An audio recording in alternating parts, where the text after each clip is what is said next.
സിനിമയിലെ ഏറ്റവും വലിയ താരങ്ങൾ ആരൊക്കെയാണ്?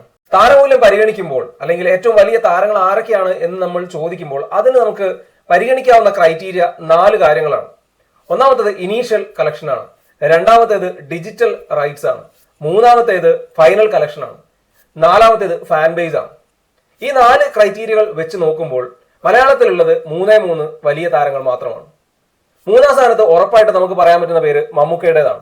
അദ്ദേഹത്തെ സംബന്ധിച്ച് ഫാൻ ബേസ് ഉണ്ട്, തരക്കേടില്ലാത്ത ഇനീഷ്യൽ കളക്ഷനും അദ്ദേഹത്തിന്റെ സിനിമകൾക്ക് ലഭിക്കും. എന്നാൽ ഫൈനൽ കളക്ഷനിലും ഡിജിറ്റൽ റൈറ്റ്സിലും അദ്ദേഹത്തിന്റെ സിനിമകൾക്ക് വലിയ രീതിയിൽ നേട്ടം ഉണ്ടാക്കാൻ കഴിഞ്ഞിട്ടില്ല. അദ്ദേഹത്തിന്റെ അവസാനത്തെ 3 സിനിമകളും, അതായത് ഈ വർഷം ഇറങ്ങിയ ഡൊമിനിക് ആൻഡ് ലേഡീസ് പേഴ്സും അതുപോലെ ബസൂക്കയും ഇപ്പോൾ റിലീസിന് വേണ്ടി കാത്തിരിക്കുന്ന കളങ്കാവലും ഡിജിറ്റൽ റൈറ്റ്സ് വിറ്റുപോയിട്ടില്ല. കളങ്കാവൽ റൈറ്റ്സ് വിറ്റുപോകാത്തത് കാരണം റിലീസ് മാറ്റേണ്ട അവസ്ഥയുണ്ടായി. ഡൊമിനിക്കും ബസൂക്കയും ഇതുവരെ OTT-യിൽ ആരും എടുത്തിട്ടുമില്ല. അപ്പൊ ഇങ്ങനെ ഒരു പ്രശ്നം മമ്മൂക്കയെ സംബന്ധിച്ചിട്ടുണ്ട്. എന്തായാലും നിലവിൽ മലയാളത്തിലെ ഏറ്റവും വലിയ 3ാമത്തെ താരം മമ്മൂക്ക തന്നെയാണ്. 2ാം സ്ഥാനത്തുള്ളത് ദുൽഖർ സൽമാനാണ്. യാതൊരു സംശയവുമില്ല ആ ഒരു കാര്യത്തിൽ. കാരണം അദ്ദേഹത്തിന്റെ സിനിമകൾ മലയാളത്തിൽ മാത്രമല്ല തെലുങ്കിലും തമിഴിലും ഒക്കെ സാമാന്യം കളക്ഷൻ നേടുന്നതാണ്. അദ്ദേഹത്തിന്റെ അവസാനമായി മലയാളത്തിൽ വന്ന സിനിമ പരാജയമായിരുന്നെങ്കിലും അന്യഭാഷയിൽ അദ്ദേഹം വലിയ ഹിറ്റുകൾ നൽകിയിട്ടുണ്ട്. അദ്ദേഹത്തിന് മലയാളത്തിൽ വലിയ ഫാൻ ബേസ് ഉണ്ട്. മലയാളത്തിൽ മാത്രമല്ല സൗത്ത് ഇന്ത്യയിൽ ഉൾപ്പെടെ അദ്ദേഹത്തിന് ഫാൻ ബേസ് ഉണ്ട്. ഇനീഷ്യൽ കളക്ഷനും അദ്ദേഹത്തിന്റെ സിനിമകൾക്ക് ലഭിക്കും.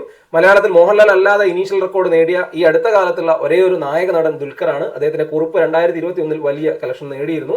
സാറ്റലൈറ്റ് OTT റൈറ്റ്സിൽ അദ്ദേഹത്തിന്റെ സിനിമകൾക്ക് വലിയ ഡിമാൻഡ് ഉണ്ട്. അദ്ദേഹത്തിന്റെ സിനിമകൾക്കുള്ള ഫൈനൽ കളക്ഷനാണ് വലിയ രീതിയിൽ വരാത്തത്. മലയാളത്തിൽ അദ്ദേഹത്തിന്റെ ഏറ്റവും ഉയർന്ന കളക്ഷൻ നേടിയതും 50 കോടി നേടിയതും ഒക്കെ ഒരേ ഒരു ചിത്രമേ ഉള്ളൂ, അത് കുറിപ്പാണ്. പക്ഷേ തെലുങ്കിൽ നിന്ന് വന്ന 2 സിനിമകൾ ലക്കി ഭാസ്കറും സീതാരാമും അദ്ദേഹത്തിന്റെ വലിയ കളക്ഷൻ നേടിയ സിനിമകളുമാണ്. ലക്കി ഭാസ്കർ അദ്ദേഹത്തിന്റെ 100 കോടി നേടിയ സിനിമയുമാണ്. അങ്ങനെ നോക്കുമ്പോൾ ദുൽഖർ മമ്മൂട്ടിക്കും മുകളിൽ സ്റ്റാർഡം നിലവിലുള്ള നായക നടനാണെന്ന് പറയാം. 1ാം സ്ഥാനത്തുള്ളത് ഒരു സംശയവുമില്ലാതെ പറയാം ലാലേട്ടനാണ്.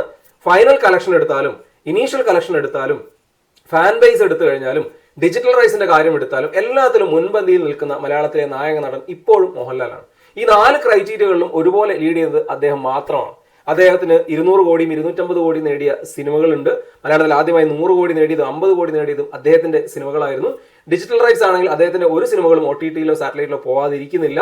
പിന്നീടുള്ളത് ഫാൻ ബേസ് ആണ്. മലയാളത്തിൽ ഏറ്റവും കൂടുതൽ ഫാൻ ഷോകൾ നടത്തുന്ന ആരാധക കൂട്ടം, റീ റിലീസുകൾ ആഘോഷമാക്കുന്നവർ ഒക്കെ ലാൽ ഫാൻസ് തന്നെയാണ്. പിന്നെയുള്ളത് ഇനീഷ്യൽ കളക്ഷൻ ആണ്. എമ്പുരാനാണ് മലയാള സിനിമയിൽ ഏറ്റവും ഇനീഷ്യൽ കളക്ഷൻ നേടിയ സിനിമ നിലവിൽ. അതിനു മുൻപ് മരക്കാറായിരുന്നു, അതും അദ്ദേഹത്തിൻ്റെതായിരുന്നു. അതിനു മുൻപ് കുറുപ്പ്, അതിനു മുൻപ് അദ്ദേഹത്തിന്റെ തന്നെയായിരുന്നു. ഒടിയൻ ആണെങ്കിലും അതിപ്പോ നമ്മൾ പുലിമുരുകൻ ആണെങ്കിലും ഒക്കെ, അതുപോലെ കായംകുളം കൊച്ചുണ്ണി ആണെങ്കിലും ഒക്കെ അദ്ദേഹത്തിന്റെ ഒരു സ്റ്റാർ പവർ ആയിരുന്നു. അപ്പൊ എന്തായാലും മലയാളത്തിലെ ഏറ്റവും വലിയ താരം നിലവിലെ കോൺടെസ്റ്റ് നോക്കിയാൽ മോഹൻലാൽ തന്നെയാണ്.